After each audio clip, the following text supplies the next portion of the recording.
Good evening, RTS, and welcome to the World of Television Archive Masterclass. I'm Paul Davies, I'm your host for this evening, a member of the RTS committee in the Midlands, where I've been a producer for ITV before running my own production and archive companies. I'm sitting in Sutton Coldfield in the West Midlands, and TV buffs will know it for the Midlands transmitter, which is literally just over my right shoulder here. In the next hour, we're going to take an insightful look into the world of television archive. And let me introduce our expert guest for the evening. It's Jemma Wood. Jemma, I know you're in a location where you might find potatoes, and you're someone from Potato.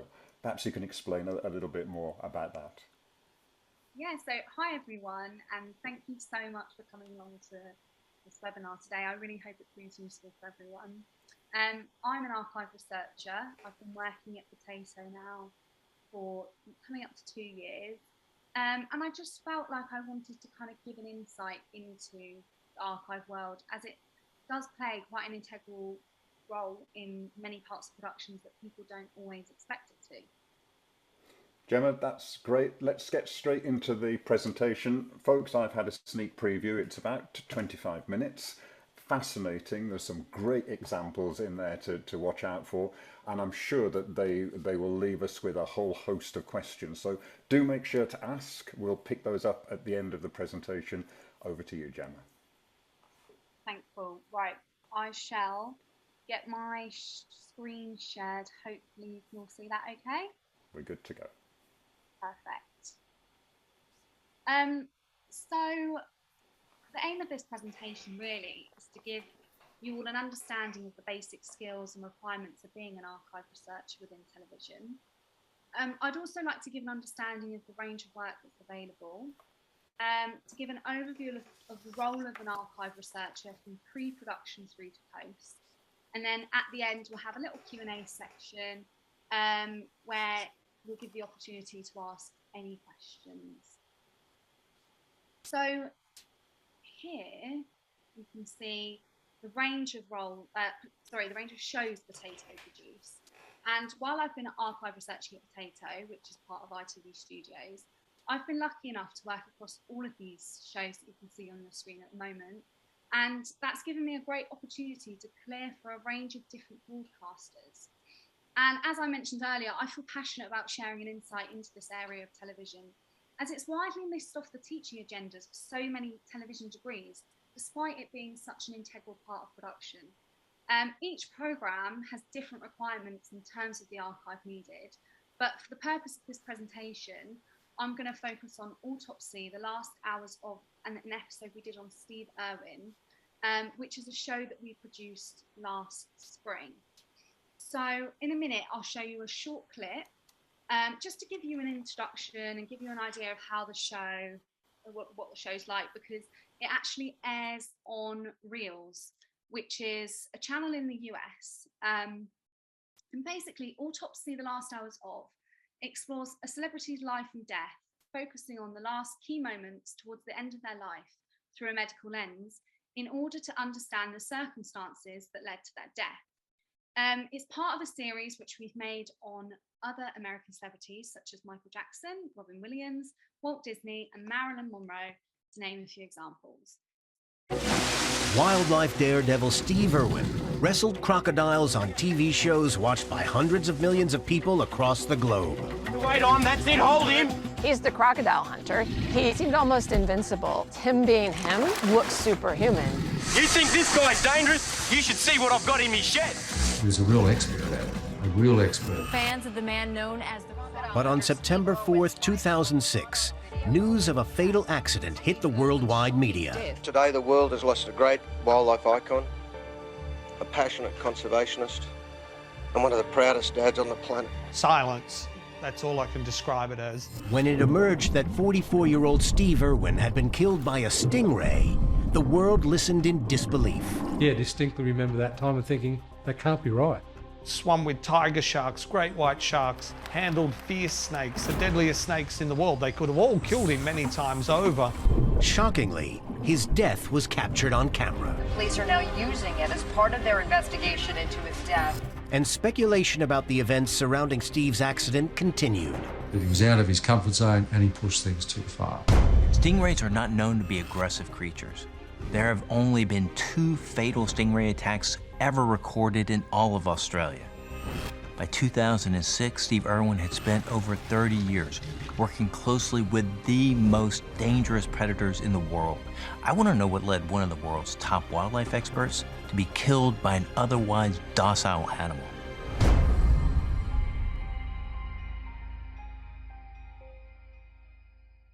Once we get our confirmed name, we then start doing a preliminary trawl of available licensable archive. And licensable archive is basically where you're able to obtain the material to include within a program, the terms you require and for an agreed rate. So it's split into 2 different types. You've got your stills and your footage research. And we have deals in place with each supplier that you can see on screen, which tend to be set up at the start of a series. So some of them are fixed prices. For example, we'll pay Getty Images £135 per image. Or other ones tend to be more of a sliding scale. So if we use more material across the series, the costs will then start to deplete. So now moving more into production, and we utilise archive within our drama production. Archive is a powerful tool which we can use to enhance the authenticity of the drama reconstruction we produce. So this has become more popular in the last few years, with many dramas regularly using archive. A way we can do this is by using establishing shots, so GVs and aerials, to pretend that the drama scenes we filmed in Croydon in spring are actually in fact set in the sunny Great Barrier Reef. So for example, with Steve Irwin, we actually shot these Antarctic drama scenes in Hertfordshire because we simply don't have the budgets to be able to film all these different exotic locations. So archive can quite often be lent on to solve budgetary issues. So here is a behind the scenes shot of where we actually filmed the scene. And in post-production, all of these curtains that you can see here, this is all replaced with this previous Antarctic shot. So I'll just show you an example of how this actually worked in the show. To film a documentary with friend Daryl Day. Steve really wanted to make Icebreaker to make people aware of the plight of Antarctica and how fragile it can be. He'd learnt from being young that pain just is a thought process, and had this mission. He didn't want to miss any opportunity. He's the type of guy that will push on. There's no one like Steve. Despite his injury, Steve continued to get up close to some of the most aggressive marine creatures on the planet. And here is another quick example of how we utilised drama, archive within our drama for the Great Barrier Reef. Did Steve's desire to push the message lead him to make a mistake that day on the water? September 3rd, 2006, Great Barrier Reef, the day before Steve's death. The ocean's deadliest crew has traveled over 600 miles around the coast, and Steve is now looking for tiger sharks for his film. The biggest thing with documentaries is, are you going to get the animals, and are all those resources you're pouring into it going to be justified? But so far, luck is not on their side. Here you can see this is the establisher that we used to set up the Great Barrier Reef. Then we've got this GV at the side of the boat that was used, as well as this underwater shot. And again, all of these clips are kind of setting up the scene and making us believe that this was filmed in Australia, when in actual fact, it was filmed here. So we often, key moments that are really important editorially need to be dramatised because there is no archive of the event, and quite often producers and directors will think, hang on, like there must be this archive, but sometimes it just simply does not exist. Like it was never recorded. And with autopsy being centred so crucially around people's deaths, it's really important for us to be able to reconstruct their death. In the very unique circumstance for Steve Irwin, his death was actually recorded. but the tape was reportedly wiped due to obviously ethical reasons about the way he died. So we often have to recreate the death moment within our drama, and we always integrate it with archive to kind of make it a bit more authentic. So I'll just show you this clip now, which is his death scene. September 4th, 2006, Bat Reef, Great Barrier Reef, the day of Steve's death. 10 a.m. Having failed to find sharks, Steve and cameraman Justin Lyons are looking for other animals to film. It was Steve's idea that day to go out and just film more, and I think that's more about Steve wanting to burn energy off. When he reaches an area popular with stingrays, Steve spots an opportunity to get some footage for his daughter's new TV series. Steve's role in Bindi the Jungle Girl was to support her. You know, we went out and shot footage. He would wear the crew out constantly. So they just went out and they were just shooting, being opportunistic as they could. Steve spots a massive 8-foot-wide bull ray and swims toward it while Justin films.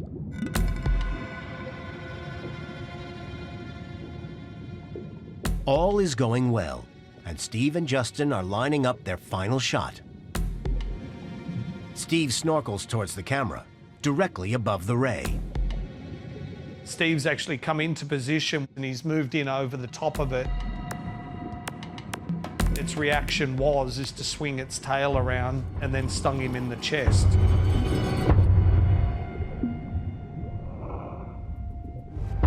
Justin only realizes what has happened when he turns around and sees blood in the water. He's been stabbed in the chest. He's looked down, and the only thing he said is, "I think I'm stuffed." So as you can see, we've got shots of stingray interwoven within drama recon, and those stingray shots took hours to find because we needed to be factually correct. So we have to get the correct species of stingray that killed Steve, which was a bull ray. But also, I had to go back and forth with my PD a lot to make sure it was actually achieving the desired effect. So she wanted shots of him swinging round, the stingray to swing round the barb in a certain way to convey the actual way that Steve died. So obviously it needs to factually be correct as well. I think one of the things, Jemma, that these clips have illustrated is that a lot of people may have come to this session as I came to, when we first spoke, thinking that archive was about old footage. It might be black and white. It's probably going to be a little bit grainy. But here we're saying, actually, no, you're looking for things that might have been filmed last week. It may well be in 4K, and that you are able to get something that is very, very specific for this type of work.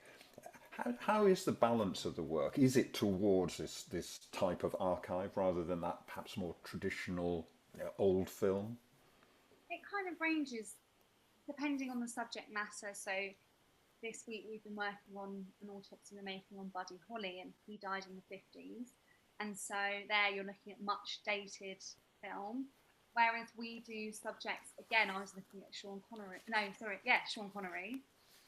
who died, I believe, October 2020. So bringing it straight up to modern day again. So it's all of this material at people's fingertips that you can access, which is great, and it really can enhance the production that you're making. Brilliant. So moving on to post-production now, the edit starts up and then responsive research requests start, and these are ad hoc requests from our producer, director and editor, and they'll approach us and either give us a specific item to try and track down and establish if it's usable/licensable, or they'll set the parameters of what they're looking for, and then they'll expect us to go out and find options for them. So here are some specific requests that we received for Steve. And then another area of the role is licensing inquiries. Now, in order to determine whether an item of archive is usable within the edit, we often need to work out who owns it.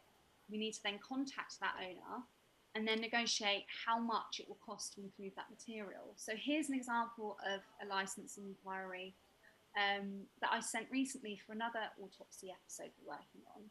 often it can be a bit of a chicken and egg scenario whereby they don't know how much, if anything, to ask for. But also we don't want to say it will cost X amount if they're happy for us to just let them, they are just happy for us to use it for free, because often people are so flattered that we've seen their material and we want to use it and we want to put it on TV that they're like, yes, of course you can use it. Sometimes people ask just for a credit, sometimes people ask for a copy of the show to keep, but often people come back and they might ask for $10,000 because they think that piece of archive is so important that they're like, we need to pay this amount, which obviously for us is way too much. And so we then bring them back down, and at the end of the day it's better for them to even make $500 for us to use their archive than for them to get nothing at all. I remember, Jemma, when I started producing myself, that I had this sort of naive notion that there would be like a tariff or a guidebook or something, not realising that what you're talking about here is having a real poker face if you're on Zoom, or certainly a very neutral tone on emails, because you really can get very, very wrong-footed at this point and either end up paying too much, or the alternative is having to go back to the PD, having lost the deal.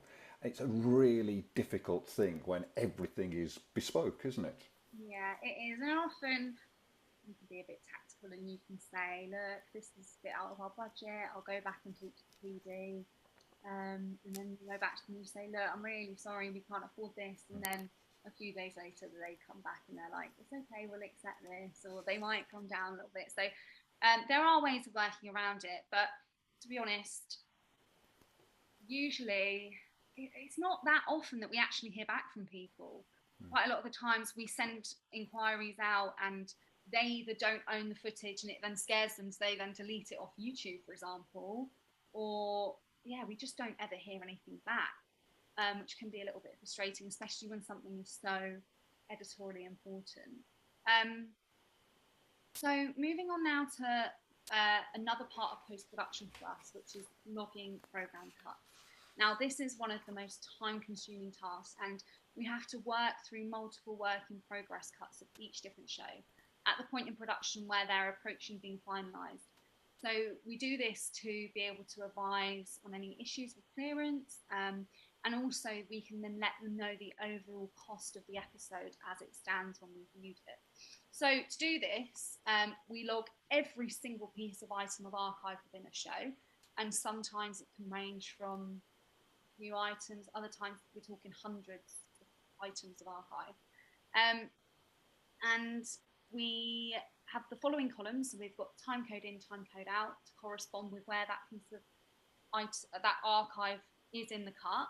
We then have the duration, which is worked out just by a formula. We then have the description, where we just do a basic description of what the content is. Then we note who owns it, and then we add the file name of the piece of archive. Now, the file name is important because often it will contain the asset tag for that specific piece of archive. For example, if we look here at this ABC clip, you've got that asset tag there. We need that when we then go back to ABC and we want to order that clip. And we get access to the file names through the archive EDL, which is basically, EDL stands for Edit Decision List, and it's a long list of all the different files that compose a program. I think there are a couple of things here, Jemma, that might need, for some of our audience, a bit of extra explanation. The one is that duration is pivotal, isn't it? Because sometimes you'll be buying the material by the second or by the minute.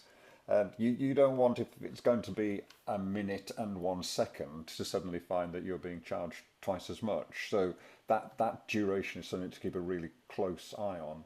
And I think with the assets as well, it would be infrequent, wouldn't it, for a library to give you the full online quality asset until you had finished that negotiation and the cut was pretty well complete? Yeah, it is. So a few suppliers that we use, they let us have access to their high-res clips straight away, and that's great because then that's it and it's in there and it's done.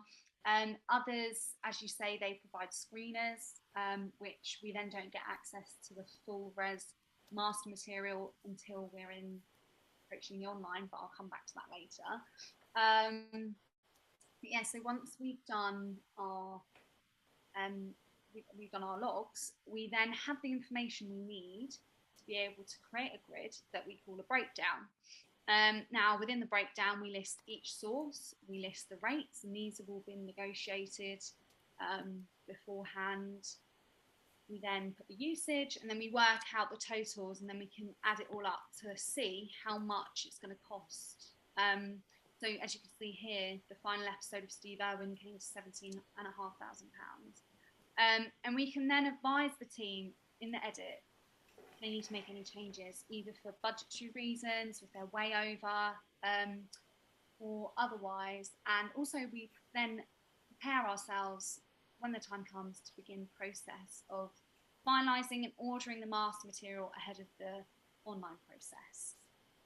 I think that chart again illustrates that principle that there is not here one size that fits all, buying by the second, buying by the image, buying by the clip. So every single negotiation has a uniqueness to it, doesn't it? Yeah, every single supplier. So for example, if you see here, we've got on 5 where we pay per clip basis, and that's great. So we can get a clip that's a minute long and the edit can just use as much as they want. Or you've got someone like AP or any of the others, Getty or and ITV, they give us a good rate because obviously, like, we are IT, but we still have to pay. So yeah, definitely. And also the other parts of that is some suppliers have minimums. So NBC, we're lucky because we've got a deal in place, but they often have a 30-second minimum. People like CNN have a 30-second minimum. Veritone, CBS have, and these are all American, because we're making it for America. Those are all American news channels. Before everyone's just like, they're just random letters that I'm saying, but that's all American news channels. And they all have minimums. So if the edit is only using a 5-second clip, we're paying whatever they're charging per second times 30 seconds. It doesn't matter if we're using 5 seconds. It doesn't matter if we're using 29 seconds. We have to pay that much. So moving on now to fair use, which is an important area within archive, and it's the editorial justification for including material that we can't license, and it's the US equivalent of fair dealing material in the UK. So fair use is a legal defence for instances where programme makers have breached copyright, but it's only a defence, so there's nothing to stop a copyright holder taking legal action against us if they don't believe we have correctly interpreted the rules on fair use. So essentially, you just need to be making an editorial point with why you're including the material. It can't be generic or part of a tease, and in the world of archive clearance, it appears in these 3 different forms. So you've got news reporting, which is the original fair dealing clause, which was introduced into law in order to protect the ability to report the news, which would be endangered such a copyright holder simply refused to grant permission in an instant to show it on the news. You've then got criticism and review, and this clause enables us to utilise material under fair dealing, provided that we're offering some kind of direct criticism or review of what we're seeing. And then the last one is quotation, parody, or caricature, which is the most recently introduced clause, and it has been important for the support of comedic works if they were to do a parody of a popular song or movie. In the UK, you need captions on the screen. So you may notice now I've said this, quite often you'll see little captions in the bottom left-hand corner of the screen. And it's basically the production companies. So you need to say the name of the programme / film, production companies, and then any key creatives that made it and the year. And basically the key point, it sounds really, it's a lot, and when I was first getting used to it, it was so confusing. But the key point is it's all based on individual interpretation of very loosely defined rules. So the interpretation is ultimately made by our lawyers, but it's important that we're able to guide the edit team based on our previous experience of successful fair use and on what we believe is reasonable or excessive use, because the lawyers only watch the cut at the fine cut stage. So they're watching it right at the point of where it's basically completed. So we need to be able to get the cut in a good enough shape that they might only be making small tweaks. They're not going to suddenly strip out a whole story beat. And next, I'm just going to show you a example of us including material under fair use within Steve Irwin. And it's this clip here. And this was a bit of a funny one because this clip is owned by ABC Australia, whom we license material from and are usually able to include material. However, quite far down the line in production, when confirming what we wanted to use, ABC got back to us and basically said, because we don't have permission from the Irwin estate, because so often we're making these documentaries unofficially without the family's permission, we couldn't include it because the producers of Enough wrote, and that's the guys that made this programme, they just said no. And often these cases, like the producers, they don't want to sour their relationships with certain celebrities to make a small sum of money to license a clip to a programme they feel is going to cause upset for their family. So this clip was such an important story beat that we made the case to still include it under fair use. So I'll just play this clip now. His first family of fauna. By the time he was 42, Steve's right knee had been so damaged, he was told he would never surf again. Your knee is buggered, isn't it? Yeah, it's buggered, mate. But I've run out of cartilage, and now it's bone on bone. And this is the first day that I've actually been able to walk after just about a week of no walking. So, you know, it's taken its toll. It really has. So I'll just go back to the start of this clip. And if you listen out to the VO line, the voiceover line, it's justifying why we're including this clip due to the editorial importance of the medical beat surrounding Steve suffering a knee injury. His first family of fauna. By the time he was 42, Steve's right knee had been so damaged, he was told he would never surf again. Your knee is buggered, isn't it? Yeah, it's buggered, mate. That VO line is what then meant that we were able to include it under fair use. I mean, the subtleties of this are huge, aren't they? And I think when in the earlier part of the presentation, we found that there was a whole negotiating side and there was quite a mathematical side. But now we have this further legal side and trying to make the most subtle judgments about whether or not something is going to be judged fair. And you know, as I know, that actually there are some people on the other end of this who are far more reasonable than others. It's a really difficult area, isn't it? And one where it's very hard to say in this sort of presentation, well, you do it like this, because it, again, is very bespoke. Everything is very unique, every circumstance, and yeah, you over time, the more experience that you have, the more you're able to make a judgment call on these kind of things. But you kind of have to just take each case individually and assess it when it comes up, really. Now moving on to the mastering stage, and this is the most time-pressured part of the job. So at the conclusion of the offline stage of the edit, a proportion of the archive material contained in the show will be low-res screener material, as we discussed earlier, which you can see on the screen. And often it contains a visual watermark. So what we then need to do is establish which content needs ordering in master form. And we then place those orders and do so in a timely enough fashion that we can make sure it's all delivered on time and ready for the online. So to conclude then, working in archive allows you to have experience across the whole production process. So you get experience researching, in editorial, in legal, in post-production, in technical, in storytelling, and also in delivery. And if anyone is interested in pursuing a career in archive or has any further questions, then please feel free to connect with me on LinkedIn, or you can email me. It's jemma.wood@itv.com. And also I thought worth mentioning is Focal are launching its first mentoring scheme to help and provide guidance to people willing to grow a career in the archive industry and break into the archive world.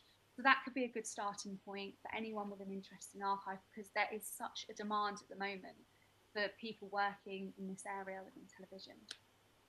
That's fascinating, Jemma, and I think that the audience, like me, will be taking their hat off to you for entering what is such a subtle and quite difficult area of the industry, but one now that where we've got a little bit more understanding. If you want to stop the screen share now, we've got a couple of questions that I can just put to you. I think it was mentioned briefly, but what happens when you get no response from owners of archive pieces, and how far in advance do you have to make an application for the archive material? So we always do our best to try and track down material. Sometimes it's not possible. Sometimes we simply can't use the material. We just get told no. If it's really crucial to the story, then we supply the material and we'll do it under fair use. And then we'll explain this to the PD, who will then have to mark it up as such in their script and make sure that they're, doing one of the things that then constitutes and enables it to be fair use. And then the lawyer will watch the show and they have the final judgment call. And to answer your question about how long in advance, ideally as soon as possible. So we'll make contact as soon as our PD has expressed an interest, and then we'll make the inquiry. And if they respond, we get the negotiations straight away. And often it's just a few emails back and forth. Firstly, establishing if they actually own the rights, then explaining the rights that we need, and then we agree a rate. And then we just end it by saying, thanks very much for confirming that. We'll be back in touch once we've finished our programme. And then we can formalise licensing and arrange payment. And then once the programme's finalised and we've watched the online, we'll go back to people, which is always a nice email to send, because you can then say, oh, I'm happy to confirm we did include this archive. Please send over and let us know how you'd like to organise payment. And everyone's always so happy. They're like, yay. Yay, job done. Next question is from Richard Jeffs, who, if it's the same Richard Jeffs, was my boss at ITV at one time. So nice to hear from you, Richard. Does Jemma make sure the audience knows the images are sometimes cheated? Interesting one. Cheated in what way? Well, I guess Richard's thinking about things like those Great Barrier Reef shots. I see. So quite interesting. Me and my colleague were talking about this in the office yesterday, actually, and there was a time where legally you had to put on screen drama reconstruction to make it clear to people that were, like, for example, that death scene there, that people weren't going to sit and watch and think, wow, is this actually the moment that Steve Irwin got killed? But no, we don't. We put it in to enhance the show, and we hope that the audience, we believe that they're savvy enough not to know that that is actually the time that he was killed. I hope that answers your question, okay? I think it does. I was taken in by some of the underwater footage and so on, and I think the way that was put together was incredibly skillful. It's a moral dilemma, isn't it? Because at the end of the day, you want people to enjoy it and feel that engrossed in the material. Yeah, definitely. It's a balance, isn't it? It's getting it factually correct, but also entertain. We're making a program at the end of the day, but especially because it's a documentary, it needs to factually be correct. But of course, we cheat a lot of things. We'll have a recording studio, for example, and then we'll show TVs of Abbey Road in the 60s to set it up. So we're cheating things all the time because we just don't have the budget to be able to record in Abbey Studios, for example. Yeah. Well, Richard says that the world has changed from when he and I worked at Central. They've demolished the building as well now. Let's go past that one. Trevor Hearing, who I guess you know well, says, well done, Jemma. Bournemouth Uni misses you. It's good. What's the usual package of rights you need to obtain, or is it different for every production? Asked Trevor. Well, firstly, hi Trevor. It's lovely to hear from you, and thank you for watching. That means a lot. So yes, each program has different rights. So for Autopsy, we're doing World or Media 10 years. And we're doing World or Media, although it's shown in America, the titles get sold to GD, Global Distribution at ITV. So we have to clear it for World. But we also make a show called Breaking the Band, which we do for 10 years. And that's just for America. So it's very unique to each program and what their needs are. And the timings, before we'd only do it for 5 years because it's it's a bit cheaper. But at the moment, the last couple of years, we've been like re-licensing everything. We've realised let's do it for a bit longer, because then they come around, and then Tom, the head of archive I work with, he's then back re-licensing material again. And what about other things that are changing in terms of platforms and use? And suddenly the world is a very shrunken place, isn't it? You're saying you're making for America, but what if that program gets shown on an aircraft, or gets sold overseas? There are all of those ifs and buts, aren't there, at the production stage, that just need to be thought through. Yeah, definitely. An anonymous attendee. Oh, Trevor, we should just say as well that Jemma and I have already spoken about whether university courses should have a little bit in them about archive, being such an important part of the show. Hi to friends at Wolverhampton University, where I do a little bit of work, and we will be looking at whether or not there should be a module based on the sorts of things that Gemma's been saying tonight. It's a really important area. Anonymous attendee says, how much do animations feature in terms of reenactments? Animations in terms of like cartoon kind of style. Well, I think that's probably it. Yeah, and that wouldn't really be an archive use, would it? If you were not going to try to use actual footage or period footage, that probably would fall outside your remit. It does, and in the shows that we make, we quite often have GFX to graphics to illustrate their medical conditions. So we do use kind of animations to show, for example, the artery being blocked, because it's medical. So we're using that to illustrate, but that's separate from us. We don't deal with that. So a good question to come in. What can producers do to make your life easier? I guess it's about budget and time, and I know as a producer sometimes an inquiry that I've made might have been slightly diffuse and hopeful that something would come back that fits the bill. So what would you really like to have on the email tomorrow morning? I'd say the most important thing is just as much detail as possible. So being really specific with requests is really helpful. For example, saying Paris, Eiffel Tower, GVs in 1975, rather than just France. And also specifying the day, if you want it day or night, or aerials or GVs, because it wastes our time, it wastes the editor's time when they're then trying to cut it in and they're like, no, that doesn't actually work. So just being really specific can save a lot of time. And then also engaging with us in terms of establishing which supplier is cheapest, because often the libraries we use show the same images. They have the same images, and one might charge £65, for example, and another £135, for example, and it's the exact same image. So engaging with us in terms of that, in terms of me mentioning earlier about the minimums, if the producer and the editor have an understanding of this supplier, they're going to charge us 30 seconds regardless of what we use. Let's maybe use a bit more here. So yeah, engaging with us in terms of the budget as well is really helpful. Brilliant. Another comment from Richard Jeffs, who said that Carlton, I was still there when it was Carlton, got fined pounds and pounds, and people lost their jobs over getting archive wrong. And so I guess the world has moved on. And we are now entering a period which I think is driven by online use. You've mentioned YouTube a few times. We've mentioned how free people are with things that may be traded through social media.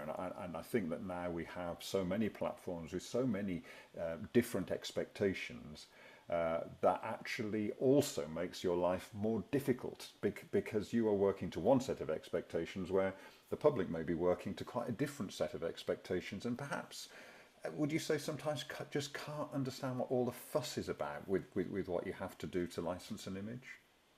Yeah, definitely. I think I came into this as a university student with absolutely no idea of how any of this worked, and then I find myself sitting and watching the telly now, and I think, like, for example, even an NBC News clip, you've got to go through such specialist clearance. You have to get approvals if you're using anything with their branding. Quite often things get rejected. You cannot, NBC, you cannot Frankenbite, which is where you edit together segments to make the presenters sound like they've said something in a certain way. You can't edit a single thing. And obviously in program making, we want to get to the point quickly. So that causes so many issues. We're always sending our master forms off for NBC and they're getting rejected all the time because they don't like the way we've shown their talent in a certain way. So it's a lot more complicated than it first appears to be. A great question has come in from another attendee. What's your favourite thing about working in archive? So my favourite thing has to be Potato produce what was the Mummy Diaries, and now Billy and Greg, the Family Diaries, and also they make Fern McCann, First Time Mum. I was such a big fan of these shows before I worked at Potato. And part of the job is we get to view the cuts way before they go, way before they're TX'd. Because they use archive, believe it or not. They have paparazzi stills they need to clear. They've got, just like the shows we make, they use GVs of places. Just this week I was getting material of Birmingham because they were up in Birmingham and they want some shots to establish the fact they're in Birmingham. So they use archive, so I love working on those shows. And I love getting to sit and watch the shows before they go on air because we have to then watch and log those shows just like we do with Autopsy. That's definitely my favourite part of the job.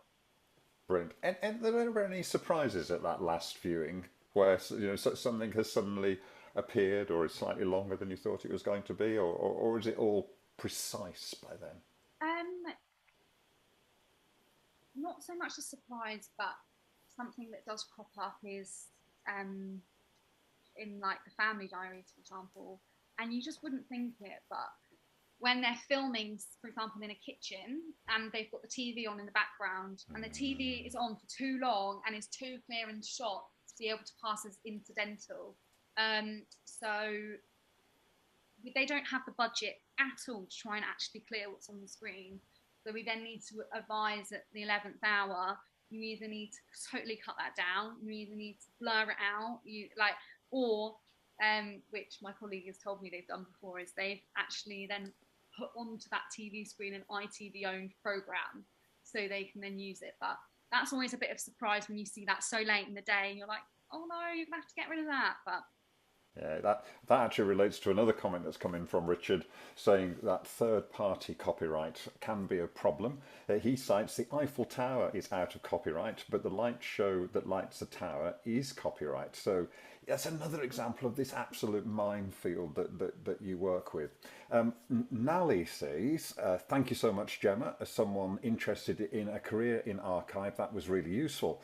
For documentaries of war and conflict, what is the process of clearing or sourcing archive footage shot, for example, she says, by civilians on the ground? So, firstly, Nally, thank you for your kind words, and please feel free to reach out to me after the session if I can help any more.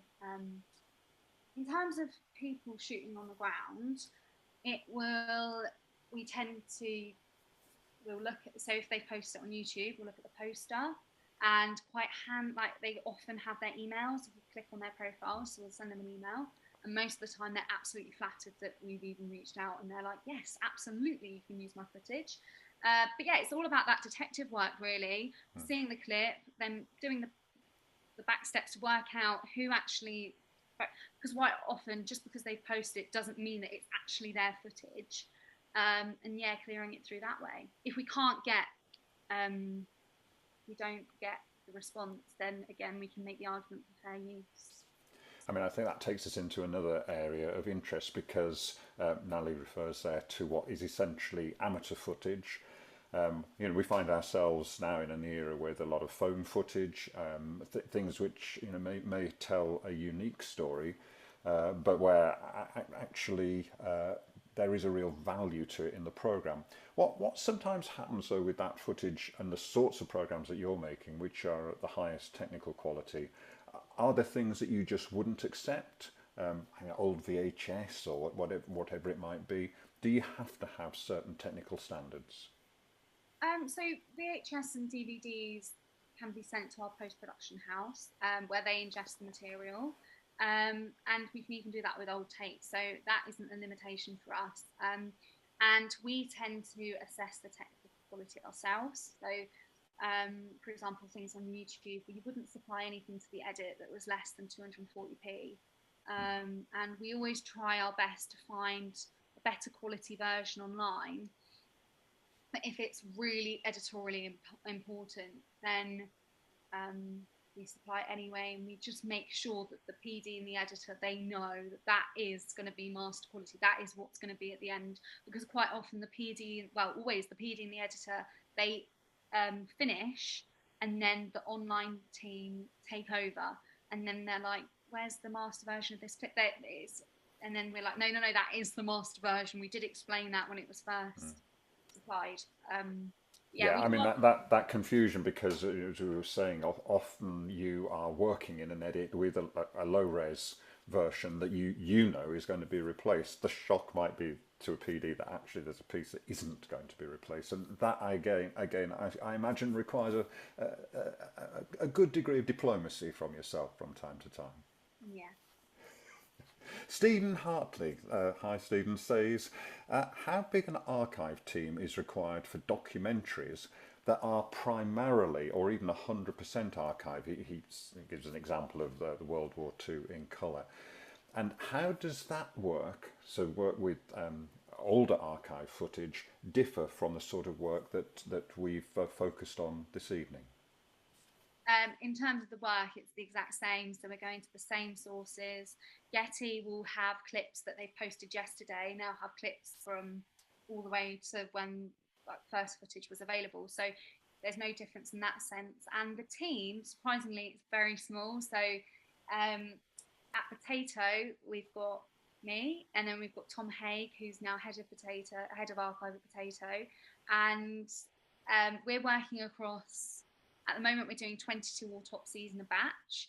And alongside that, we're doing Fern McCann, we're doing family diaries, and we've just started a new series of Celebrability, which will have archive in it.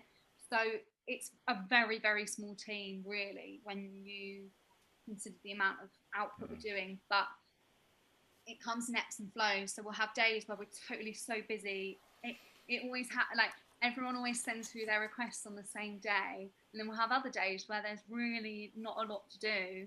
But every edit is at different stages. So we have some edits which are just going in the edit. We've got some edits that are just finalising, and at each different stage, as I showed earlier, there's pre-production to be doing, there's post-production, there's logging the programme cuts, there's preparing for the online, there's doing the archive requests. So there's always lots to be doing, but it ebbs and flows in terms of things coming through. But it is a pretty small team.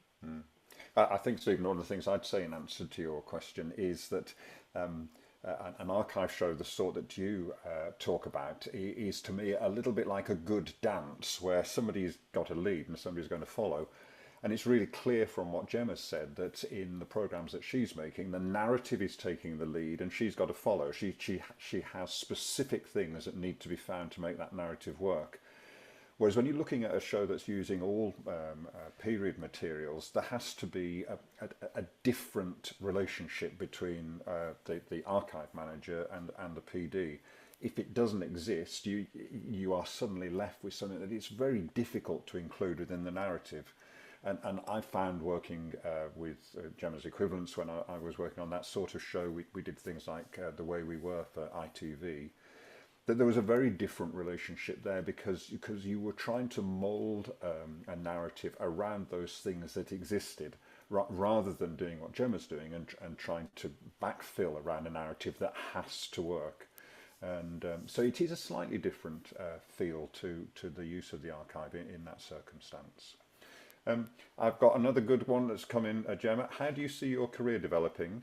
Perhaps do you imagine staying in television, or do you imagine perhaps moving into other aspects of archive, libraries, for example? Well, my colleague Tom that I mentioned earlier, he came in from a library, and then he was an archive researcher like me, moved up to AP, producer, and now he's head of archive at Potato. I obviously stepped in with absolutely no experience in archive at all. I just met Tom during work experience of my second year at university, and he just totally took me under his wing and taught me every single thing that he knew, which I'm very grateful for. Some people can go into business affairs, as there's obviously a crossover with the legal side of things, but it's really useful knowledge to know in any editorial role, as it's such good specialised knowledge. So generic television researching, assistant producing, with edit producing, it would be really helpful. And interesting, people at the moment, because there is such a demand, people have started to pool their resources in collectives to take on a volume of work available together. So basically forming their own business to provide archive services to any programme that needs it. And they have senior people on their team as well as junior people, and they'll get a show and they'll all work on it together and they'll all get credited on it together, and then they'll move on to the next, and they've made their own business. So yeah, it's definitely a great field and area of television to get into, and the demands of work out there, there's a lot of work. Oh, great. Drum roll for you now, Jemma, because Alexandra says, great webinar. I agree this should be included in uni courses, and I would have loved to have taken this module. There might be an opening for you there. My question, she says, is what has been the most difficult and the most satisfying archive footage that you have found and used? Most difficult and most satisfying. It might be they might be different ones, of course. Yeah, I think that's a very good question, and I would say that's what inspired doing this session on Steve Irwin. I found that incredibly challenging and satisfying because, as I said earlier about those stingray shots and finding everything so specific, like that we needed, we couldn't have made that drama reconstruction without having those exact shots of the species that we needed. So often there's quite a lot of pressure to kind of get the correct shots. So definitely Steve Irwin. There was also a clip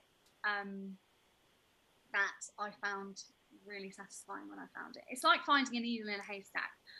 Was when we were doing a autopsy last year on Jerry Lewis, and he sings a song saying "Think Pink" because he wanted to have a daughter, and he wanted to get the whole audience to sing this song "Think Pink."